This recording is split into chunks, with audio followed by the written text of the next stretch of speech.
memberikan praktek untuk kompetensi melakukan asuhan keperawatan pada pasien dengan gangguan pemenuhan kebutuhan cairan elektrolit dan darah dengan dijuluki tes Lampelit. Lampelit ini adalah nama tes. Tes Lampelit ini sebenarnya sudah jarang ya digunakan karena sekarang kan pemeriksaan itu sudah canggih, sudah ada di mana-mana. Tapi karena ini sederhana dan tidak invasif, itu perlu untuk Anda ketahui. Elemen dari tes Lampelit ini yang pertama adalah melakukan pengkajian kebutuhan untuk melakukan tes Lampelit. Siapa sih pasien yang dilakukan atau akan dilakukan tes Lampelit? Itu biasanya adalah pasien-pasien yang mengalami gangguan pembekuan darah, karena ini menguji kemampuan kapiler darah. Eritrosit itu pecahnya pembuluh darah dari sel. Jadi yang dinilai itu nanti secara fisiologinya pembuluh darahnya dibendung sehingga terjadi peningkatan tahanan di pembuluh darah sampai kencang ya tangannya, sehingga pada pasien yang penurunan trombosit itu pecah. Tapi kalau pada orang normal dengan trombosit yang normal itu nggak apa-apa, tidak pecah. Biasanya pada orang dengan penurunan trombosit yang signifikan yang banyak itu tanpa dilakukan tes Lampelit, kalau sudah parah ya dia pecah sendiri, pecah dengan sendiri. Contohnya pada pasien-pasien yang demam berdarah itu yang dilihat apa? Stegi itu perdarahan dari kulit. Nah, stegi inilah yang ingin kita lihat pada pasien. Jadi kalau sudah muncul stegi berarti sudah tahap lanjut toh. Nah, jadi pada tahap gejala awal kita ingin melihat apakah daya tahan dari sel-sel darahnya ini normal atau tidak, mudah pecah atau tidak. Kalau memang tidak, berarti pasiennya harus segera dirujuk untuk mendapat penanganan kita, karena pada pasien-pasien yang penurunan trombosit dengan cepat itu akan menyebabkan perdarahan, bahkan bisa menyebabkan kematian. Pernah dengar IHF meninggal itu karena perdarahan. Perdarahan yang paling mudah dilihat adalah perdarahan yang bawah kulit. Kenapa? Karena nampak mata, kelihatan mata. Kalau perdarahan di dalam, perdarahan saluran cerna itu nggak kelihatan kan? Ya di dalam. Nanti terutama pada anak-anak yang sudah trombositnya turun banyak, maka perdarahannya bukan hanya kulit, bukan hanya saluran cerna, tapi juga sampai perdarahan hidung, perdarahan telinga. Itu sudah tidak bisa ditolong, artinya sudah terlambat kalau sudah seperti itu. Dulu saya pernah punya pasien DHF anak-anak datang dalam keadaan sudah kronis ya, sudah diambil hitam. Kan diambil hitam itu adalah indikasi ada perdarahan saluran cerna.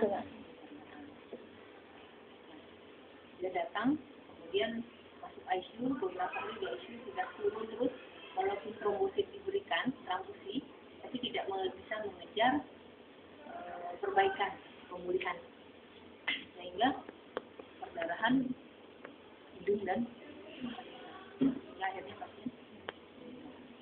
Nah, jadi tes ini adalah tes yang dini, yang sederhana sekali, tanpa prosedur invasif untuk mendeteksi segala. Jadi semacam screening ya, screening untuk penurunan.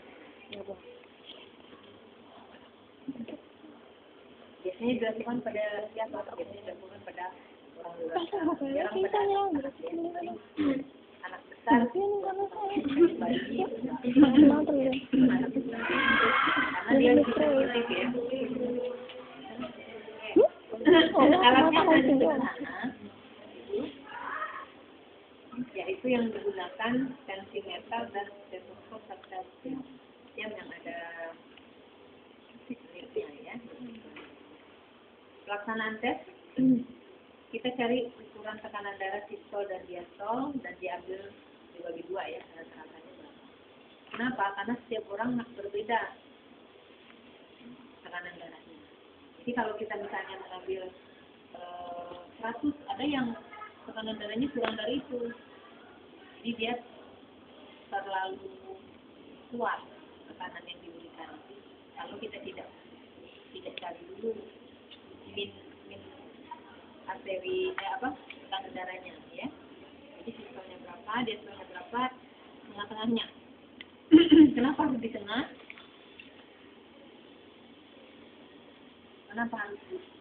Kenapa nggak dibendung sekalian?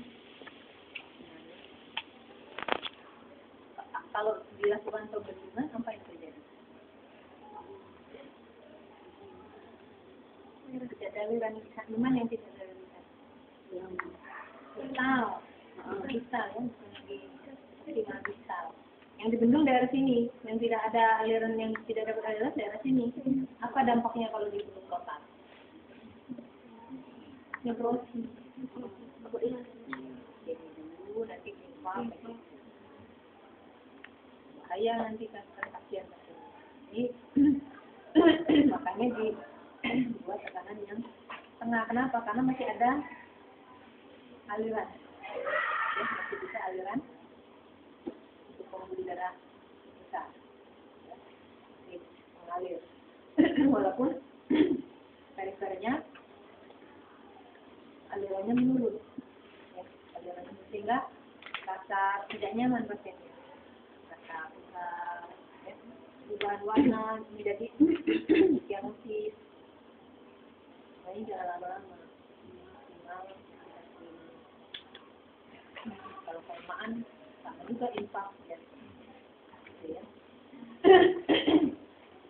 Jadi kita cari dulu tekanan sistol pasien berapa, diastol diambil rata-ratanya, kemudian kita lepaskan bendungan dulu, baru kita mulai membendung pada tekanan rata-rata tadi. Kita hitung selama 10 menit. Kita tahan ya, tahan selama 10 menit.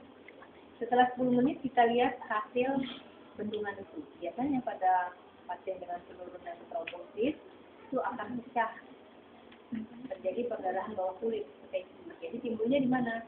Bipolar. Yang paling gampang dilihat di sebelah mana? Biasanya lengan yang sebelah dalam ya. Kalau sebelah sini susah. Apalagi kalau kulitnya gelap. Ini susah. Ya. Yang sebelah sini lebih susah. Jadi yang paling gampang adalah yang sebelah dalam, karena kulitnya lebih terang. Mana yang dilihat di daerah polar? Lihat berapa? Kalau ditemukan 10 PEGI, maka hasilnya positif penurunan trombosit. Tapi kalau lebih dari 20 sudah DHF. Penurunan trombosit kan belum tentu DHF ya, karena faktor misalnya ITP, idiopatik trombositopenia itu kurang. Kalau sudah banyak itu pasiennya jangan ditunda lagi, harus segera bawa ke ya. Kemudian didokumentasikan apa yang kita lakukan pada pasien. Ini biasanya dilakukan puskesmas ya. Puskesmas daerah terpencil, siapa tahu nanti dapat hasil. Kalau di rumah sakit nggak pernah dilakukan, langsung aja periksa darah. Ya toh?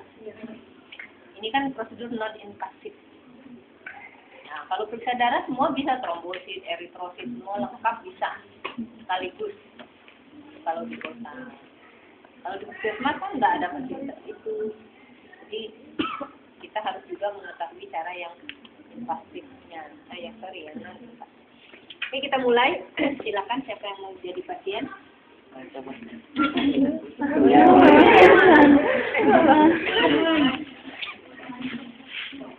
Silakan diukur tekanan darahnya, Mas. Tekanan darahnya diukur berapa per berapa? Tidak.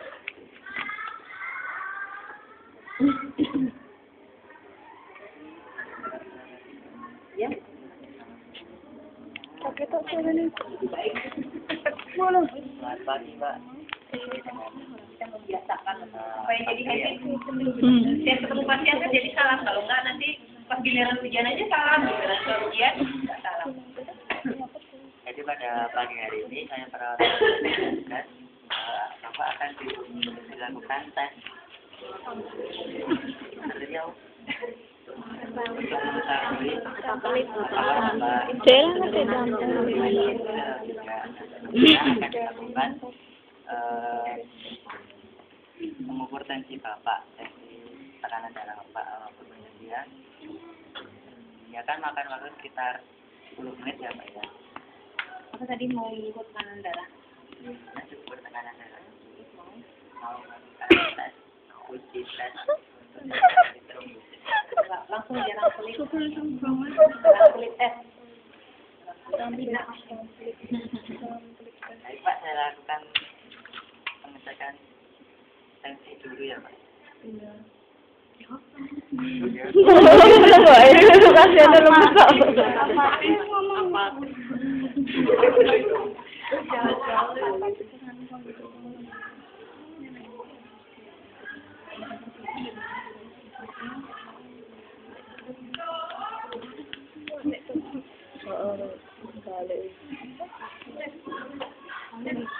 Sana na ito ba yung nila?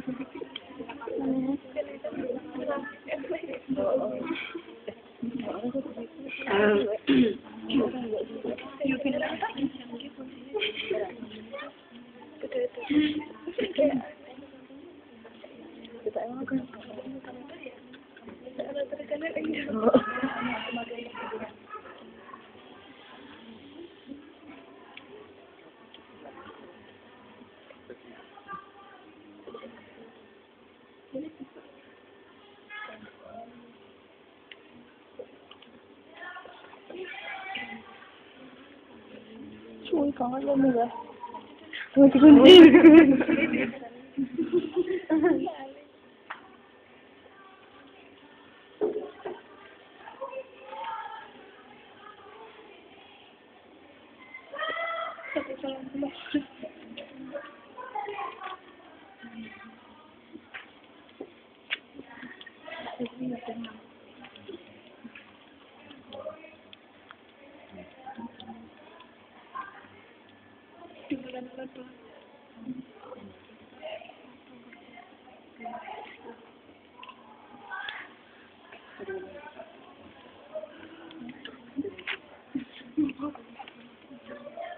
Ya Pak, jadi tensi Bapak itu sekarang 110 per 10. Jadi tengahnya berapa? 90. Ya, jadi nggak sampai 100 nanti ya. Iya, jadi. Jadi jangan dicopot gitu, cuma dibuang. Buang itu ya. Ini sudah langsung siap kita melakukan rapid test pada tekanan kurang dari 100 ya. Mungkin 95 ya. Silakan. Di pompa langsung dihitung. Pada tekanan normal. Tekanan rata-ratanya dari dulu dulu.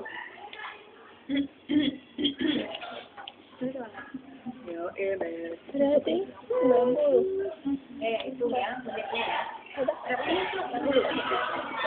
Nunggu-nunggu.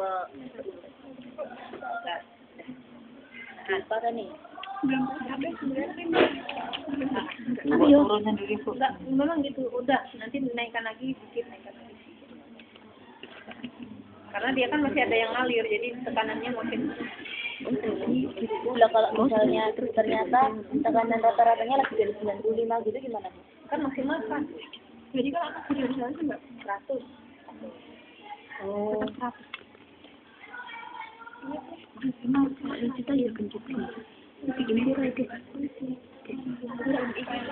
Coba perhatikan ada perbedaan nanti antara tangan yang dibendung dengan yang tidak dibendung. Jadi apa akibat kalau aliran darah tidak lancar? Oh, gede. Bendung. Kayak gunung. Ya bisa dilihat nanti di sini. Iya, makanya di keringgingan tak. Apa ini? Lucu ya, kan gede. Pucuk sama lana.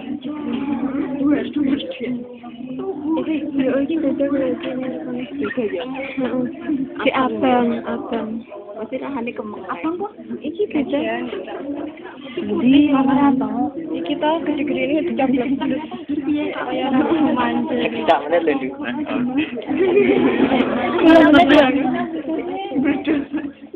Apa tangannya, telapak tangannya kan? Gimana rasanya Kak?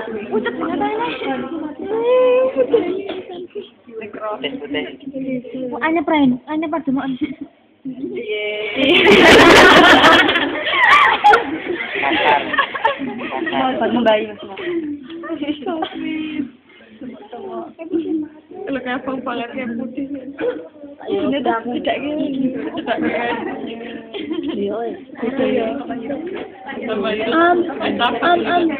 Hadremu ceto. Hadremu.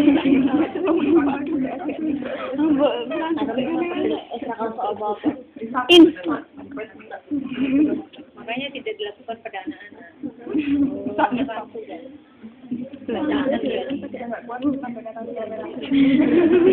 Nyalain Mel.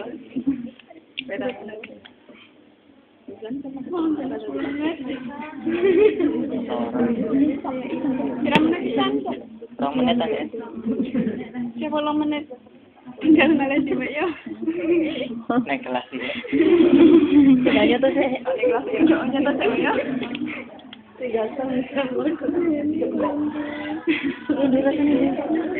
Kalau misalnya sudah muncul petekinya di sini, nggak usah dilanjutkan. Petekinya 20 menit. Oh, betul. Yang petekinya langsung ke depan.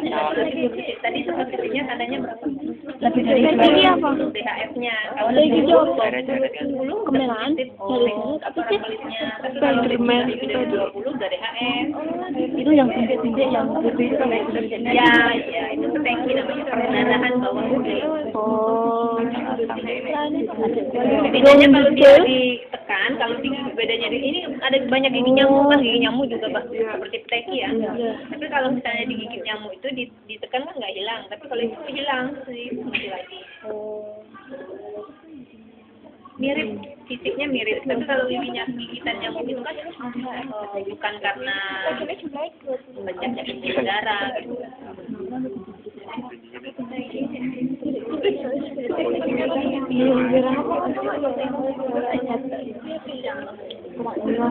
Masih bisa ditahan?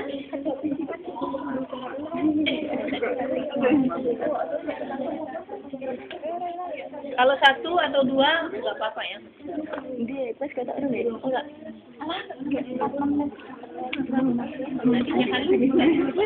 Ini jendol ini karena ditekan apa? Iya, ini kan meningkat ininya. Jendol gede. Biar tertahan, terbendung gitu loh. Coba kalau misalnya ada selokan kamu bendung. Udah kan ya kayak gini. Malam. Luar. Mau apa? Hujan. Semua dewe. Masih ada kan adinya.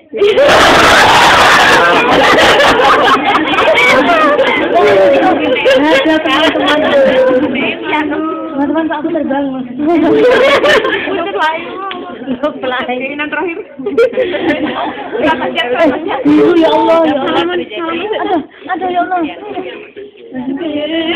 Aku putih aku. Duh, kalau aku ungu karena nomor itu. Anyep du. anyep you know man. Iya nyet. Apa? Anyep banget. Mati. Ini warnanya ungu. Duh, rasanya duh. Gimana perasaan Anda, Pak?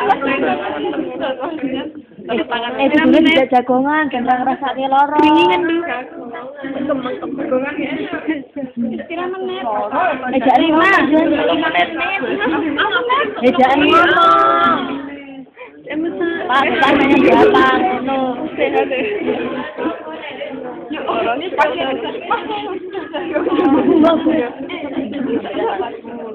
sampai ke tangan. Kayak pantum ya tangannya. Ini loh, Bu.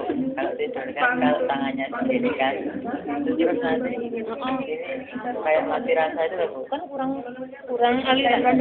Jadi kalau nggak konangan, Nggak apa-apa saya jangan sampai nekrosis. Jadi kalau begitu dilepas lagi kan dia cuma pegal. Kenapa pegal? Penimbunan asam laktat kan banyak. Kenapa? Karena kan aliran nggak lancar. Oksigennya dapat dari mana? Nutrisinya dapat dari mana? Dari pepecahan glukogen dan metabolisme. Jadi banyak. Ya udah mau 10 menit. Kurang 4 menit.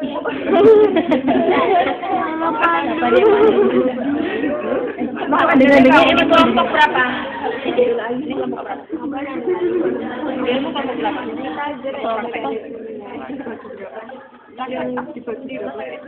Enggak. Iya, rumah sakit ya. Yang kelompok patologi kan ada prakteknya. Nanti setiap kelompok praktek ini. Jadi ini nggak usah lagi.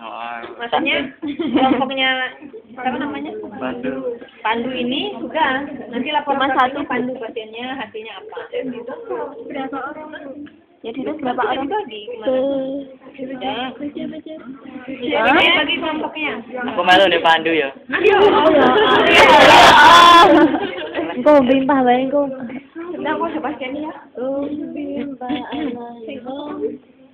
Nggak ada ya? Normal aja. Ya lah, makasih ya.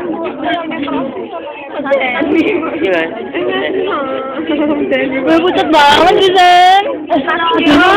Ya Allah. Ada apa nih?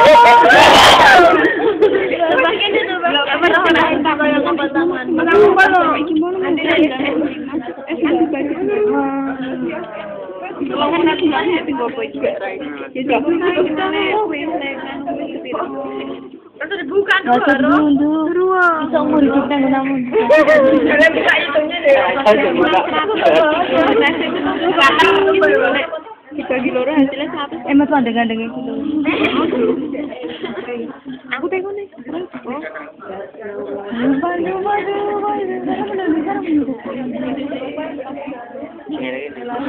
Api ya. Piye kan? Aku begini dia. Kamu pikir sudah untuk tapi udah malah ngompas ya. Kayak gini. Orang apa ya sih? Tahu kan di bawah. Di bawah sendiri mas. 1 menit lagi.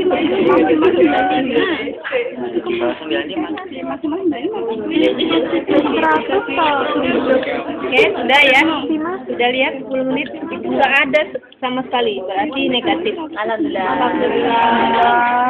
Sudah rasakan alirannya mengalir. Kenapa nggak pernah berbuka puasa? Lega.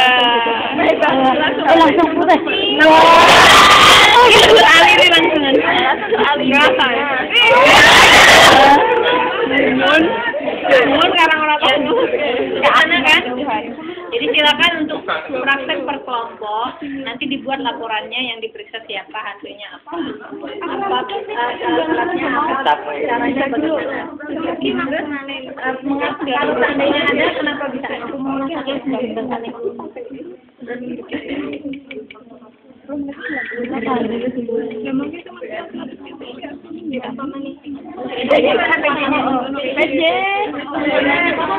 ada?